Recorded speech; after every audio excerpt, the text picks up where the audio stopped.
একদিন হযরতে আলী যুদ্ধে যাবে, রেডি হচ্ছে, প্রস্তুত হচ্ছে। যখন রেডি হচ্ছে, মা ফাতেমা হাতে হাতে তার স্বামীকে সবকিছু জুগিয়ে দিচ্ছে। কি ঢাল, তলোয়ার, পোশাক, যা কিছু লাগে সবকিছু জুগিয়ে দিচ্ছে। কিন্তু দিতে দিতে যখন সব কমপ্লিট হয়ে গেল, তখন মা ফাতেমা বলল, স্বামী গো, আপনি তো যুদ্ধে যাচ্ছেন, যদি যখন ফিরে আসবেন আমার জন্য একটা নতুন জামা, একটা নতুন কাপড় আনবেন। কেন? যে না, আমি যেই জামাটা পরি এত তালি দেওয়া হয়ে গেছে, এই জামাটা আর পরার মতো তেমন নেই।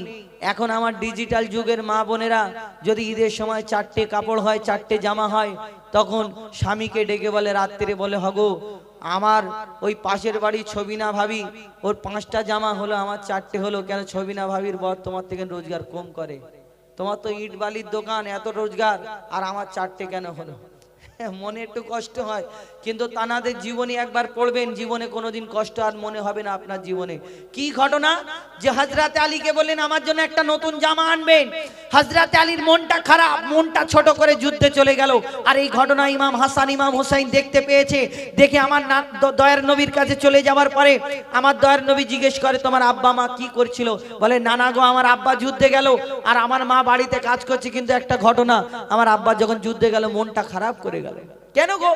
না, আমার আম্মা জান একটা নতুন জামা চেয়েছে, এই কারণে আমার আব্বা বড় কষ্ট পেয়েছে, মন খারাপ, তাই যুদ্ধে মন খারাপ করে গিয়েছে। এই কথাটা শোনার পরে আমার দয়ার নবী চুপ, আর কোনো কথা বলে না, আর চোখ থেকে টপ টপ করে পানি পড়ে। আমার দয়ার নবী মা ফাতেমার জন্য কষ্ট পেয়েছেন। কি ঘটনা হয়েছে মন দিয়ে শুনতে হবে। লিখছে দেখুন, স্বামীর মনে মা বোনেরা ব্যথা দিও না, আমার নবীর ঘোষণা। স্বামীর মনে মা বোনেরা ব্যথা দিও না, আমার নবীর ঘোষণা। ঘটনা শোনো মা ফাতেমা, ঘটনা শোনো মা ফাতেমার। স্বামীর মনে মা বোনেরা ব্যথা দিও না, আমার নবীর ঘোষণা। ঘটনা শোনো মা ফাতেমার, ঘটনা শোনো মা ফাতেমার।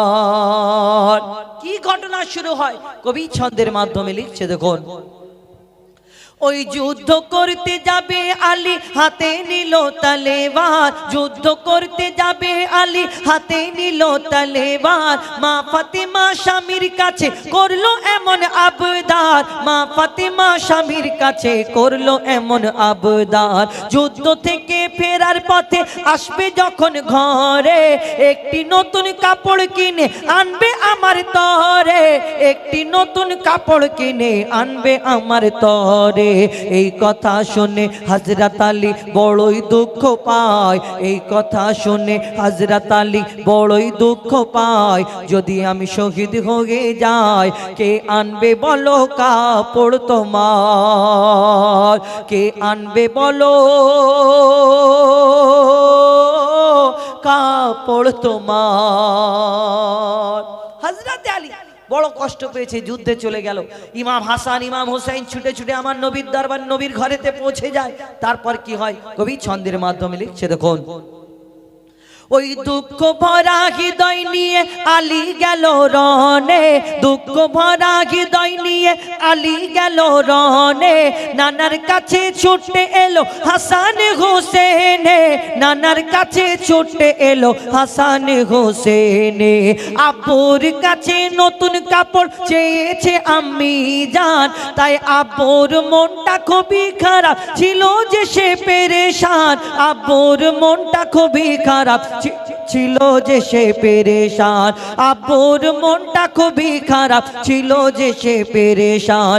এই কথা শুনে, এই কথা শুনে দয়ার নবীর কান্না থামে না, এই কথা শুনে দয়ার নবীর কান্না থামে না।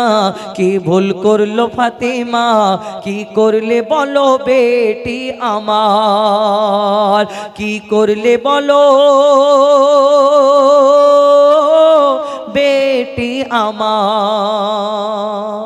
দয়ার নবী বড় কষ্ট পেয়েছে, তেনার চোখ থেকে পানি ঝরে। এইদিকে মা ফাতেমা নিজের বাড়িতে কাজ করে। মা ফাতেমা চিন্তা করে, একদিন আমার দয়ার নবী প্রত্যেক দিন মা ফাতেমার বাড়িতে আসতেন, খোঁজ খবর নিতে আসতেন, কিন্তু একদিন এমন হলো মা ফাতেমার বাড়িতে 3 দিন হয়ে গেছে আমার দয়ার নবী আর আসে না। মা ফাতেমা চিন্তা করে, আহা আমার আব্বার কি হলো, আমার আব্বার শরীরটা খারাপ নাকি, কেন আমার বাড়িতে আসে না। মা ফাতেমা বড় চিন্তা করে। মা ফাতেমা চিন্তা করে যে আমার দয়ার নবী বড় কষ্ট পেয়েছেন, এটা তো বুঝতে পারিনি। মা ফাতেমা ভাবলেন আমার আব্বার হয়তো শরীর খারাপ। ছুটে ছুটে ছুটে ছুটে নবীজির ঘরের সামনে হাজির হয়ে গেল। হাজির হওয়ার পরে আমার দয়ার নবীকে যখন সালাম দেয়, আমার দয়ার নবী সালামের উত্তর দিয়ে অন্যদিকে তাকায়, মা ফাতেমার দিকে তাকিয়েও দেখে না। কি হয় ঘটনা কবি ছন্দের মাধ্যমে লিখছে, দেখুন।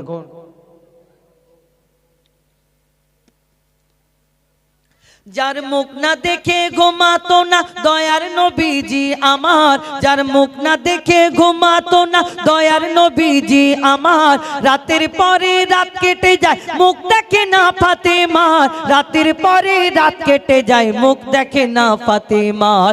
মা ফাতেমা ছুটে এলো আব্বা জানের কাছে, মা ফাতেমা ছুটে এলো আব্বা জানের কাছে, তবু বেটির মুখ দেখে না পেছন ফিরে আছে, তবু বেটির মুখ দেখে না পেছন ফিরে আছে। বলছে নবী ও গো বেটি বাড়ি চলে যাও, বলছে নবী ও গো বেটি বাড়ি চলে যাও, আগে স্বামীর কাছে ক্ষমা চাও, বলছে নবী ও গো বেটি বাড়ি চলে যাও, আগে স্বামীর কাছে ক্ষমা চাও, তবে করবে ক্ষমা আল্লাহ আমার, তবে করবে ক্ষমা আল্লাহ আমার। দয়ার নবী বলছে আগে স্বামীর কাছে ক্ষমা চাও। কিন্তু বর্তমানে আমাদের এই পশ্চিম বাংলা কেন পুরো ভারতবর্ষেতে কিছু প্রধানমন্ত্রীর মার্কা মা আছে। প্রধানমন্ত্রী মার্কা মা মানে বোঝেন, এই যে শ্বশুর বাড়ি মেয়ের যদি কোনো কষ্ট হয়, মেয়ের ঘরে যদি কোনো অশান্তি হয়, মেয়ে যদি ফোন করে বলে হ্যাঁ গো মা আমাকে কোন জায়গায় কোন স্বামীর সঙ্গে বিয়ে দিলে, আমাকে যদি আমার ওই ঘরের পেছনে যে পুকুর আছে গলায় কলসি ঢুকিয়ে যদি ওই পুকুরে ডুবিয়ে মেরে ফেলে দিতে, তবু আমি শান্তিতে থাকতাম, মরে গিয়ে আমি শান্তি, মরে গিয়ে নাকি মানুষ শান্তিতে থাকে। শোনো, মরে গিয়ে নাকি মানুষ শান্তিতে থাকে, বলে গলায় কলসি ঢুকিয়ে ওই পুকুরের যদি ডুবিয়ে মেরে ফেলে দিতে তাও আমি শান্তিতে থাকতাম, এমন স্বামীর ঘরে কেন, কি হয়েছে? মা তখন ফোনেতে বলে কি হয়েছে, বলে না তোমার স্বামী আমাকে, তোমার জামাই আমাকে এরকম এরকম সব সময় বলে। আর তখন সেই মা উত্তর দেয়, প্রধানমন্ত্রী মার্কা যারা মা হয় তারা বলে হ্যাঁ তোকে বলছে মানে তার এত বড় আসফাদ্দা, হ্যাঁ আমার কি ক্ষমতা কম আছে আমাদের? তোকে যদি দুটো বলে তুই 4টে বলে আদায় করে নিবি, তোকে যদি দুঘা মারে তুই 4টে তাকে মেরে আদায় করে নিবি, তারপরে আমি আছি, আমার কত ক্ষমতা ওরা জানে না। প্রধানমন্ত্রী তো ওই ক্ষমতা জাগায়। আর এই কারণে সেই সব প্রধানমন্ত্রীর মেয়েগুলোর এই সংসার হয় না, আর সংসার ভেঙে ওই বাপের বাড়িতে এসে ভাইদের কাছে পড়ে থাকে। তুমি যে মেয়েটাকে ঘরে এনে ফেলে রেখেছো ওই ভাইদের কাছে পড়ে আছে, তুমি তো 2 দিন পরে তোমার কবরে পা চলে গেছে, তুমি এখনো প্রধানমন্ত্রী গিরি করছো দুনিয়ায়, আর তুমি যখন মারা যাবে ওই মেয়েটার কি হবে? সারা জীবন ওই মেয়েটার ভবিষ্যৎ শেষ হয়ে যাবে। তুমি সারা জীবন কোলে করে নিয়ে বসে থাকবে, হ্যাঁ আমি দেখে নেবো, তুই যা পারিস কর আমি দেখে নেবো, এই কথা বলো। আমার দয়ার নবী বলছে স্বামীর কাছে ক্ষমা চাওয়া, তুমি কে? কবি ছন্দের মাধ্যমে সেই সম্পর্কে লিখছে, দেখুন। আমার মা ফাতেমা বড় কষ্ট পায়, ছুটে ছুটে নিজের বাড়িতে চলে যায়, নিজের ঘরে পৌঁছে যায়, তারপর ডুকরে ডুকরে কাঁদে। তারপর কি হয় কবি ছন্দের মাধ্যমে লিখছে, দেখুন। ওই যুদ্ধ হতে হযরত আলী এলো যখন ঘরে, যুদ্ধ হতে হযরত আলী এলো যখন ঘরে, চাইছে ক্ষমা মা ফাতেমা পা দুটোকে ধরে, চাইছে ক্ষমা মা ফাতেমা পা দুটোকে ধরে, ক্ষমা করে দাও আমারে আর করব না এমন ভুল, তোমার মনে ব্যথা দিলে ব্যথা পাই গো খোদার রাসূল, তোমার মনে ব্যথা দিলে ব্যথা পাই গো খোদার রাসূল। আলী ফাতেমা হাসান হোসেন নবীর কাছে যায়, আলী ফাতেমা হাসান হোসেন নবীর কাছে যায়, নবী মোর দেখে শান্তি পায়, এমন ভুল কখনো করো না গো আর, এমন ভুল কখনো করো না গো আর স্বামীর মনে মা বোনেরা ব্যথা দিও না আমার নবীর ঘোষণা ঘটনা শোনো মা ফাতেমার হযরতে আলী মা ফাতেমা ইমাম হাসান ইমাম হুসাইন যখন এসে বলল ইয়া রাসূলুল্লাহ আমি এই কারণে কষ্ট পাইনি আমার যুদ্ধে যাচ্ছিলাম যদি না ফিরি এই কারণে কষ্ট পেয়েছি কিন্তু সেদিন আমার দয়ার নবী মা ফাতেমাকে উম্মতের শিক্ষার জন্য কি বলেছিলেন শেষ কথায় লিখছে দেখুন বলছে নবী আল আরাবি শোনো বেটি ফাতেমা বলছে নবী আল আরাবি শোনো বেটি ফাতেমা আলী যদি আজ তোমাকে না করি তো ক্ষমা আলী যদি আজ তোমাকে না করি তো ক্ষমা আমি তোমার আব্বা তোমাকে ক্ষমা করতাম না স্বামীকে যে দুঃখ দেবে আমি নবী তাকে চিনব না স্বামীকে যে দুঃখ দেবে নবী তাকে চিনবে না কেমন শিক্ষা দিয়ে গেল নবী দো জাহান কেমন শিক্ষা দিয়ে গেল নবী দো জাহান শুনে রাখ মঈদুল ইসলাম ভুল ছিল না মা ফাতেমার ভুল ছিল না মা ফাতেমার স্বামীর মনে মা বোনেরা ব্যথা দিও না আমার নবীর ঘোষণা ঘটনা শোনো মা ফাতেমার ঘটনা শোনো মা ফাতেমার ঘটনা শোনো মা ফাতেমা যাই হোক হয়তো আমার অনেক মা বোনেরা কষ্ট পায় আমার এই গজলে কিন্তু আমার তো বাপের ঘরের কথা না আমার কবি ছন্দের মাধ্যমে কোরআন হাদিস মোতাবেক কিছু কথা তুলে ধরেন আমরা তুলে ধরি তো এখন ডিজিটাল যুগ আগেকারের নারীরা তবু আমার দাদিদের যুগে দেখতাম ভালো ছিল স্বামী বাইরে থেকে কাজ থেকে ফিরলে স্বামীকে কত সম্মান খেদমত করতো কি লাগবে গামছা লাগবে পানি লাগবে লুঙ্গি লাগবে সামনে দাঁড়িয়ে থাকতো এখন ডিজিটাল যুগ আপনাদের ওখানে কি বলে জানেন মনির মা কচির মা বা কি জানি না তো আমার মনার মা অনেকজনা বলে তো যখন এখন ডিজিটাল যুগ স্বামী যদি বিদেশ থেকে কাজ থেকে ফিরে বলে হাগো মনার মা বা কচির মা আমার ওই লুঙ্গিটা কোথায় আর যদি লুঙ্গিটা দেখা যাচ্ছে যে ওইখানটাই রাখা আছে লুঙ্গিটা তখন মনার মা এমন করে বলে কেন চোখে 40 হয়েছে দেখা যাও ওইখানটা রাখা রয়েছে এরকম জোরে জোরে বলে দাঁত মুখ এরকম ওইখানে রয়েছে দেখা পাও না হ্যাঁ তোমার চোখে 40 হয়েছে আমি তোমার এত কাজ করছি দেখা পাও না তোমার বাচ্চা কাচ্চা সামলাবো তোমাকে সামলাবো আবার তোমাদের